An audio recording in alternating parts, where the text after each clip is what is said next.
Okay, All Ireland final week, joined by Leader Sports Colin Kinsella and Jerome O'Connell. A busy week ahead, gents, as I'm sure both of you would agree with. A novel final pairing. Jerome, you've a piece on the Limerick Leader website about fever hitting Limerick for All Ireland final week. We're getting used to it, but we're not used to playing Cork, which means tickets are even harder to come by. Yeah, tickets were always going to be a huge headache this year. Supporters have been, outside the gates for so long due to COVID and the fact that they're now back in an All-Ireland final and the attendance is up to 40,000. People probably thinking, this is a great chance to get back to live sporting action, but unfortunately the demand is going to be 2 and 3 times, more than the supply, and unfortunately that's the way it's going to be. It's the way it was always going to be. I suppose the biggest thing that hit Limerick and Cork is that Croke Park officials decided to continue with the tradition of giving tickets to every county in Ireland. Not quite as much as they would get in regular years, but anything that goes outside of Limerick and Cork is a hit to that supporter base, and I suppose that's the pity. And I would have thought, giving public health advice and all of that, and COVID-19, and you're now bringing people from 32 counties into Croke Park. I would have felt that maybe it would have made more sense to just keep it to the 2 counties. At least you had some control over it, and obviously it would be a big help ticket-wise. But it is what it is. There's unrest out there. There always will be. You just simply can't. Even if it was the straight divide of 40,000, you would have had 20,000 to Limerick. That still wouldn't be enough. That's the reality of it. As it is right now, and in that article you talk about on the Limerick Leader website, we've done our best to spell out what each club has got and why they've got it. To be fair to the county board, I'm not sure they can do any more. There's a huge draw on resources. All previous All-Ireland winners get tickets. All previous Railway Cup get tickets, entitled to buy tickets. Now, they don't get free, obviously. The players, management all get the opportunity to buy tickets. County board subcommittees, corporate sponsors, and also 2020 inter-county panelists, senior football, 20 football, under 20 hurling. They all, get the chance to buy tickets, and rightly so. I think it's only right that they all get it, but that all has to come out of the pile before the county board sits down to divide it out between 66 clubs in Limerick. And I think minimum probably 85 tickets, and would be maybe the smallest to our hurling club, maybe about 60 to the couple of football only clubs in Limerick. But when you look across the border to Cork, there's clubs there, hurling clubs only getting maybe 26 to 30 tickets. Obviously 200 clubs in Cork, so Cork would have got the exact same number as Limerick. Because they have more clubs, they didn't get more tickets, they got the exact same number, but clearly they're dividing theirs amongst 200 plus clubs, maybe 250. Limerick are 70 or shy of 70, so look, it's all there on the website. Everyone won't be happy. If it was 82,000, still won't keep everyone happy, unfortunately. Yeah, Colin, everyone looking for cousins in Langford, Mayo, Leitrim, maybe doing all swap with a couple of football tickets to the Mayo County Board. Yeah, absolutely, Dan. I think we do see this kind of year on year with hurling finals. That the week or 10 days beforehand, no tickets to be had, panic, and then as we get closer to the time, tickets do come back into circulation. A lot of them from those counties that you mentioned, maybe. So hopefully that will happen. Obviously, this year, 40,000 capacity set for Sunday, so half the usual. So makes it more difficult. But there's still the 4 or 5 days to go. So hopefully, as many fans as possibly can make it through and pick up tickets before Sunday's game. It'll be interesting to see, do fans travel without tickets on the day? That might have been traditionally something people would have done. Arrive in Dublin early, around O'Connell Street there, and see, and there'll be will there be touts around? They always seem to get their hands on tickets, unfortunately. But in this case, will there be business for them on Sunday? But it's an anxious time, obviously, for people trying to get tickets over the next few days. So fingers crossed, as many as possible are able to source them. Yeah, fingers crossed is right. In terms of team news, I think Jerome, I'll go back to yourself. Kind of broke the internet there last week with the news that Peter Casey was cleared to play in the final. I suppose number one, great news. Number two, let's kind of peel the onion a small bit there. How vitally important he has been to Limerick this year. Yeah, he's having his best year to my mind. Scoring, work rate, movement off the ball. Being, he's nailed down a starting place, and more than likely, going to start his first All-Ireland final as well, which would have been a real shame on a personal level for him if he had missed out. Clearly, there's rights and wrongs of it. There's some people who would suggest that you should never appeal a suspension, just take it and move on.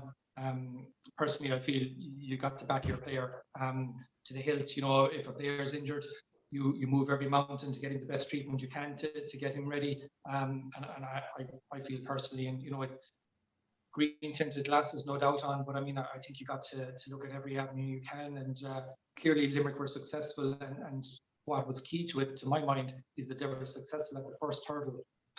We could very well be still sitting here on a Monday, and Limerick could be at appeal stage number 2 or number 3. It could very well have dragged to Thursday night before there was a final destination reached at. So to have it out of the way and done so early, and obviously a positive return, was the best case scenario for Limerick. Colm, Limerick, obviously, no one expects too many changes. I think Jerome had reported last week, Diarmaid Burns, one of the biggest injury doubts for the game, but look, expected to be the same 15, maybe the start of the semi-final. In terms of Cork, and we've spoken before about this Cork team and, the strength of their panel and their bench in 2018 let them down. Their bench this time beat Kilkenny in the semi-final. If you were a betting man, Colm, what's the Kingston household like this week? Is Shane kind of running up and down past his outlet like we all used to on the sideline years ago, going, "I'm ready, coach, put me in"? Or did they spring him from the bench again when a player is tired? The last thing you want to see is Shane Kingston. Yeah, I saw somebody tweeting last week, John, that, getting into the car, leaving Croke Park with his dad last Sunday evening, handed him the man of the match award as I need to put my seatbelt on here, Dad, you hold that, like, which, was funny in fairness. It's a difficult one, isn't it? I mean, he made such an impact, scored some fabulous points in play, really strong claims. I think it would be very hard to leave him off, wouldn't it? I mean, 7 points in play, fantastic contribution. So I think I don't know. It's impossible to be absolutely sure, obviously, but I think Ken Kingston might give him the nod in this case. Interesting. Cork have been a settled selection. Otherwise, I think that's probably the biggest debate there in terms of their starting position. You mentioned there Limerick have been very, very settled throughout the last number of games. And you would imagine Limerick probably go with the same team that started the semi-final against Waterford. Came good, won the game comfortably. And a big advantage Limerick have, obviously, is All-Ireland final experience. Going back to 2018 and the euphoric scenes in Croke Park that day, winning it after such a long break. Then obviously surreal, last December, beating Waterford at an empty Croke Park. And then this year, I suppose, sort of a halfway house with 40,000 people going to be there on Sunday. But the experience the team has gained in terms of dealing with the build-up, we mentioned a ticket frenzy. It's still a bit strange in that a lot of people are still working from home, so players won't be bumping into as many people, wanting to talk hurling final. They can kind of close themselves away a little bit. And but and I'm sure they'll get family members to deal with the ticket situation, the calls and stuff. That's generally what they do, and they can concentrate fully on Sunday's final. Jerome, what does John Kiley learn from the Kilkenny match between Cork and Kilkenny? Obviously, what does he learn from the game in Thurles earlier this year when Limerick beat Cork? Which I suppose I have to remind everyone that Limerick were in a spot of bother there, black card, penalty saved by Nicky Quaid, and then they seemed to flick a switch. So what does John Kiley look at from those games and previous meetings with Cork? Yeah, I'm actually not sure that we take a whole lot from it, and it's hard to read into the interviews. Limerick did their press night 6 days ago now, and comments from John Kiley are on media today, and it's hard to read into exactly what they're thinking. but I'm not quite sure they put a whole lot of focus. Now, clearly, their stats and their analyzing of opponents is off the charts. But I think I believe when they say it really is about Limerick. I think it's more Cork looking at Limerick than vice versa, which is maybe a bit strange for us to appreciate. But that's where we are in the hurling ladder right now. If Limerick are right, I don't see Cork living with them. I see Cork having more of the selection headaches in terms of who do they match to what Limerick player, as opposed to Limerick having those headaches. The one thing that Limerick learned in the Cork game, and I think we had it rectified for Tipperary and for Waterford, is that when that work rate isn't right, Limerick can be off the boil. And if you look back at our performance in the second half against Tip and in the semi-final against Waterford, it was a number of notches up on what it was in that Cork game. Limerick were, very, very sluggish for periods, and that should have probably went in behind at halftime, but for 2 injury time goals and down the home stretch. For me, the game was hanging there, and I always felt, if Cork get a goal here, this can drift away from us.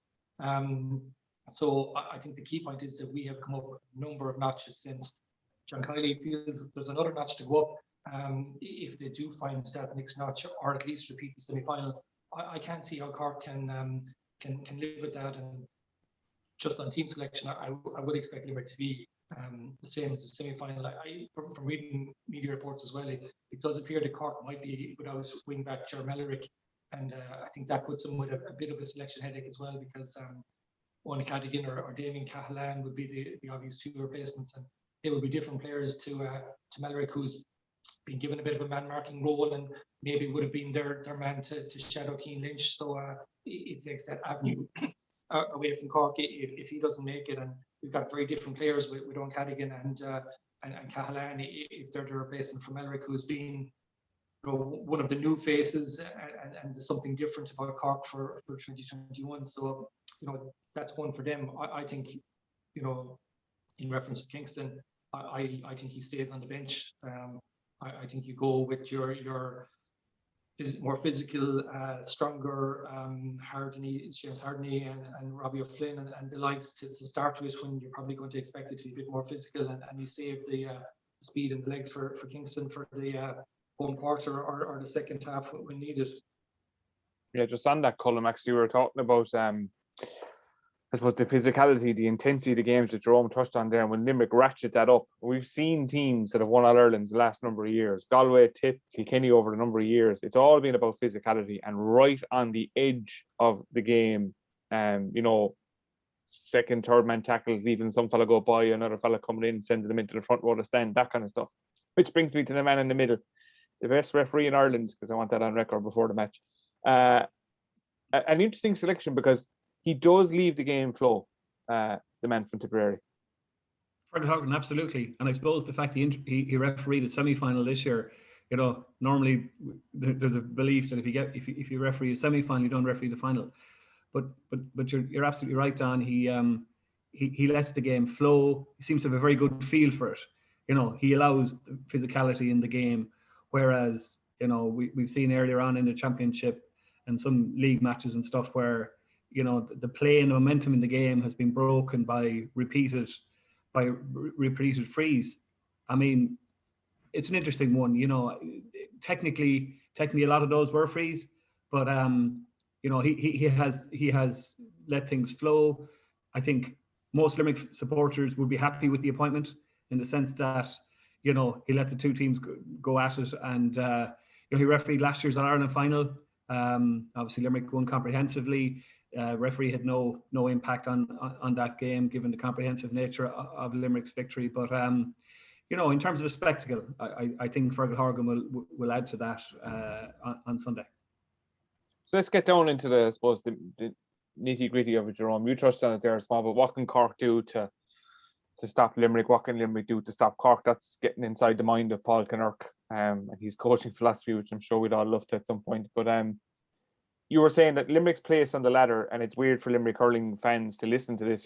They are All-Ireland champions. They're looking for a back-to-back title. So, Sean Finn's interview with you, I found very interesting, where he said, we're fully aware team's going to come out in the first 15 minutes, they're going to empty the tank, and then we'll see how we get on. And I was like, yeah, that doesn't rest well on the shoulders of a Limerick fan. We've been here before, but that's the kind of style that they're talking about. Like, come, have your shot, and then we'll see where we go from there. And that's why I want to ask you, how is the game going to be won? Where's it going to be won? And how much of an influence are these water breaks having on Limerick? Because they seem to be the best in using them. Yeah, it seemed to be, and I think that opening quarter, bring everything you've got and lay it on the table for us. I think that's an interesting philosophy. I think maybe Limerick are trying to lead teams up the path there a little bit as well. I felt Waterford, emptied their tank in the opening quarter and maybe even in the wrong way. I thought they were so intent on bringing the physical challenge and laying down a couple of markers. They actually forgot the basics of putting the ball over the bar. The management and their sideline were cheering every challenge, cheering, a couple of big line balls and things like that. They won. Clearly, they forgot to, the scoreboard, and Limerick were 3 points to 1 up, but yet Waterford felt everything had gone right for them. And I just thought it was a weird philosophy from their point of view there, that if they'd gone out and hurled, it may have been different. We've seen it from Cork in games this year as well. They do like to try and bring more physicality. I suppose it's been labelled at them for the last number of years that they weren't able to bring that. It's something they've clearly tried to do this year. It was quite frustrating, that Munster semi-final, the amount of times they stopped or tried to stop any Limerick momentum. It's unfortunate that they got a lot of niggling injuries in that game as well that required treatment a number of times, and helmets seemed to fall off them accidentally as well, which ensured the game had to be stopped. But breaking Limerick momentum, no matter what way you do it, is a huge thing. And it certainly, to my mind, was something that Cork had appeared to have spoken about before that semi-final, and I'm sure we might see it again in Croke Park on Sunday, which would be quite frustrating at times. With breaking the momentum is everything. Tipperary will live to tell the story of what Limerick can do to you in 15, 16 minutes if you don't stop them. You can't stop Limerick's hunger. There's nothing you can do about that. It's an absolutely incredible level of desire to win possession and to use possession that they bring to it. That's not something which is a monopoly to Limerick. Everyone talks about how hungry Limerick are. Any team in the world can have the same level of hunger. People talk about, how strong and powerful Limerick are. Again, nothing stopping any team in the country being as strong and as powerful.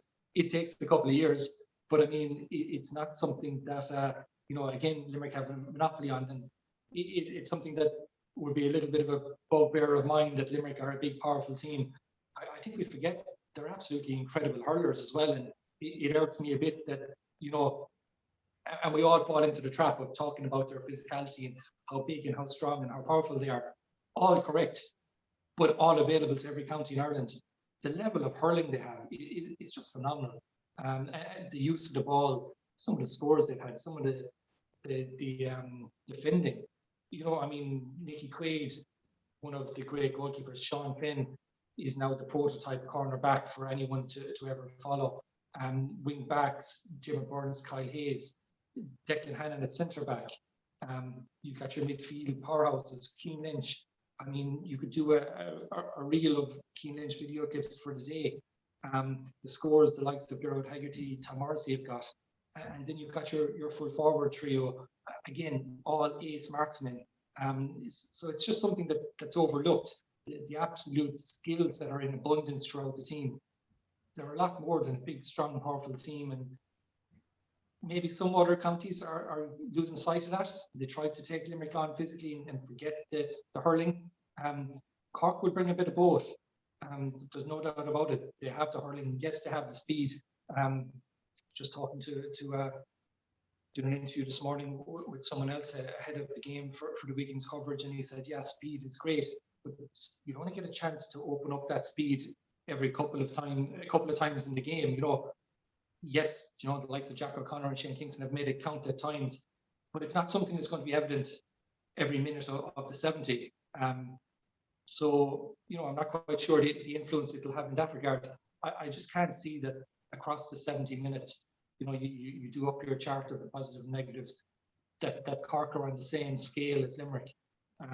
Limerick just have to edge it for anybody when you do it out in black and white.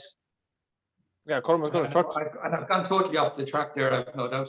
No, that's all good, all good. It's the nuances of the game as we've spoken about. Colin, I was going to pick your brain on that, so because I know you were blowing Páirc Uí Chaoimh, and what did Tipperary do in that opening 35 that Waterford maybe failed to do and Cork need to do? You know, spreading out the field. Jason Ford had the run of Lee side there in that opening 35. There has to be some chink in Limerick's armour somewhere. I haven't seen it, but maybe there's something in that opening 35 that Cork could look at. Yeah, I think Tipperary got the puck out strategy was something that really worked well for them. You know, they managed to win a lot of their own puck outs and made hay off it, created space, scored 2 goals. And as you said, Jason Ford got on a huge amount of ball in the half forward line, and you know he's deadly accurate. He shot some, you know, a lot of points in play. I'm sure Limerick, you know, were anxious even at the first water break to sort of, you know, do something about that. It didn't happen until the start of third quarter, start of second half. But I think Tipperary, you know, made hay on the puck out, created the space, got their finishers, their shooters on the ball. You know, we saw John Bubbles O'Dwyer scoring a goal. You know, from Tipperary point of view, well worked. But once Limerick closed down that space, you know, prevented Tipperary from winning the puck out in that third quarter, the complexion of the game changed completely. Just to go back on a point that Jerome made earlier, you know, I think it's been remarkable looking in from the outside at the improvement in the quality of the hurling from a number of the Limerick side, from their underage, you know, skill set compared to now. I mean, it's been remarkable. And Jerome's point is well made there that, you know, ultimately hurling is a game of skill. You can have you can have the most physical, you know, powerful, athletic players in the world, but if they're not able to strike a ball 70 or 80 yards over the bar, if they're not able to put their head up and pick out a teammate for a pass, you know, that still has to be there. And, you know, it's been remarkable really over the last number of years to see the improvement in, you know, you look at their ability to their half forward line to pick off scores from the sideline. I mean, that's not something, you know, again, that's a fantastic skill to have, you know, going away from goal, out on the sideline, 2 wing forwards returning, you know, 8 or 9 or 10 points a game between them, you know, other players, like it's there's a huge amount more than this final isn't about, you know, physical Limerick against speedy Cork, because, you know, some people maybe, you know, it's been that bit of a narrative doing the rounds, if you like. There's a lot more to it, but ultimately hurling is a game of skill and will always will be. Yes, you can bring, you know, physicality, intensity and work rate. You know, you're not guaranteed work rate with 15 elite athletes in your team. It's about attitude, it's about focus, and that's what Limerick have brought over the last number of years, allied with a huge amount of skill. I think the words that John Kiley used to Jerome in Cork that day was the players weren't physically responsible. I think was that the correct term to be used in the physically engaged. Physically engaged. Yeah, I'm sure they will be coming out of the stand on Sunday. So look, let's, I suppose, wrap it up in a sense. I know, lads, you're flat to the mat this week. 32-page feature coming up in this weekend's Limerick Leader, and of course across limerickleader.ie as well in the interim.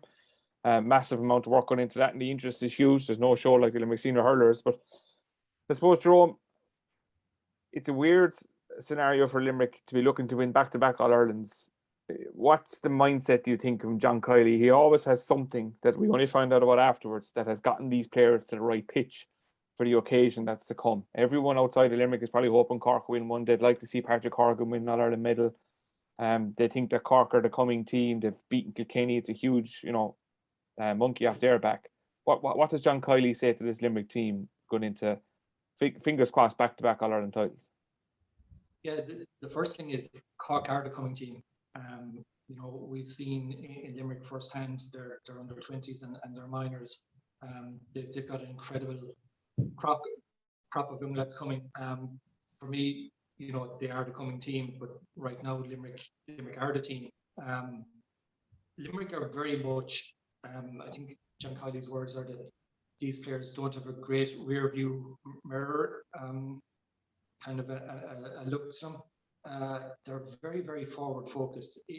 I'm not sure if it's John Kiley, Paul Kinnerk, or Caroline Curd, and I'm sure it's probably a combination of all three. But it's just been an incredible attitude that they've developed over the last number of years, and it's very much touched on in that John Kiley article, which will be in the paper on Thursday and is on the web now, where I spelled out again his blueprint for a Limerick hurler and his vision for the team. And when you read it through, it's just you can think of every single point he raises, and you can see it coming through in games and in performances.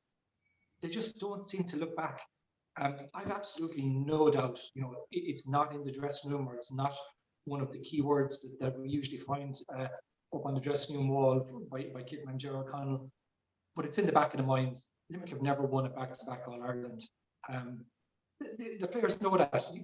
They don't have to reinforce it as they run out the door in Croke Park.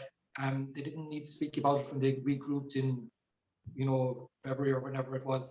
They know that. They know that, maybe they might have been in another final in 2019. They just want to win as much as they can while they're on top. It's only the 30s, 1973 and 74, and now again, if Limerick have even been in back-to-back finals, never mind, winning them.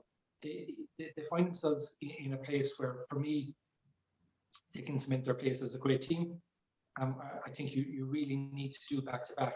Three All-Ireland titles in 4 years, will make people stand up and accept, this is one of the great units that we've seen, across hurling, across the last 100 years of Liam McCarthy Cup. I think they're conscious of that.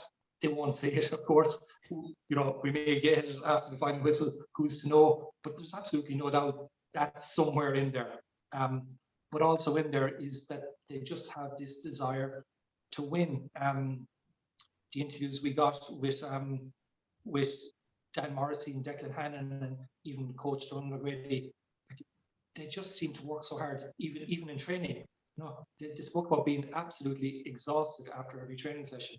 They just want to work so hard, and that comes out in games. And it just seems to be, it's not even winning an All-Ireland with them. It just seems to be, let's just win the next ball, even if the next ball is in a training session or in an All-Ireland semi-final or an All-Ireland final.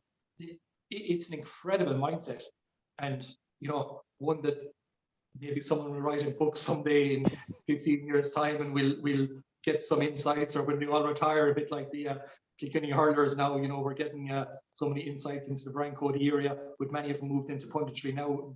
We never heard any of this while they were players. We may very well have to wait that long to get the real insight into what actually makes these tick, but it simply is ball by ball, game by game. I don't believe, back-to-back All-Ireland will be anywhere on a poster in the dressing room. It won't be the rallying call going out the door under the Hogan stand. But it's clearly in there. They know, they're all hurling fans. They know what the great teams have done. Great teams have won back-to-back. Great teams have won 3 All-Irelands in 4 years. It really is a carrot for them to chase, and it's the one that all the supporters will look at. From the players' point of view, it just really seems to be just this incredible attitude and incredible hunger. Win the next ball, win the next possession, and do as best you can with that possession. I assume all the contracts are already pre-done for the books with you, Jerome. No, I don't think I'm available. Yeah, if anyone wants to send me a direct message or WhatsApp, we'll get the publishers ready. I'm sure you'll give me 6 months off to write it as well. Yeah, you're more than welcome. Yeah, I think that the nation needs to hear what went on inside those dressing room. Colm, last word from you. Obviously, I just touched on it there, but 32 pages of a feature, also some coverage in the news section of the Limerick Leader as well, and of course limerickleader.ie across the week. Absolutely busy times ahead. Every angle covered. I suppose we have to call it now. It's probably shooting fish in the barrel at this stage, but Limerick to win this one. In a word from me, yes, Dan. It's very interesting. I was just looking through the stats there, and I think there's been something like 68 meetings between the counties in championship hurling, and Limerick have won 17, and there's been 5 or 6 draws, right?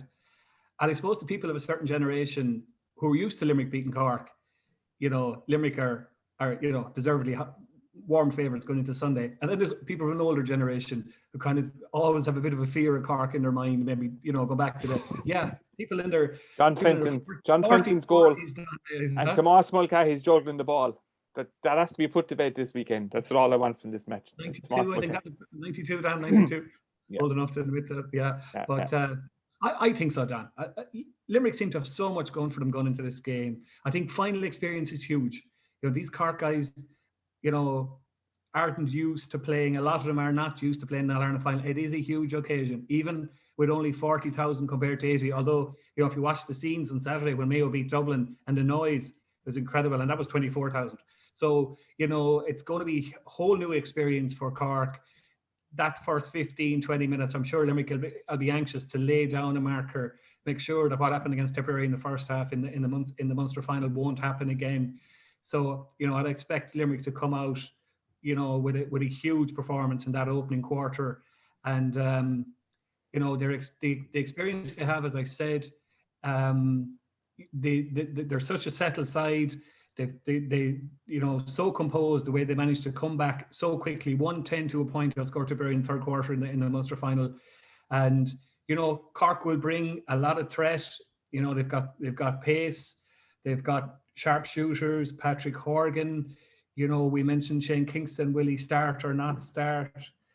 Jack O'Connor, the pace he brings. They have some fabulous hurlers. There's no two ways about it. And as Joe mentioned there, Cork GA is on a high. They won Munster Minor, Munster Under 20 hurling, and the same in football. They're going to have huge support, I'm sure, in the ground, no more than Limerick will.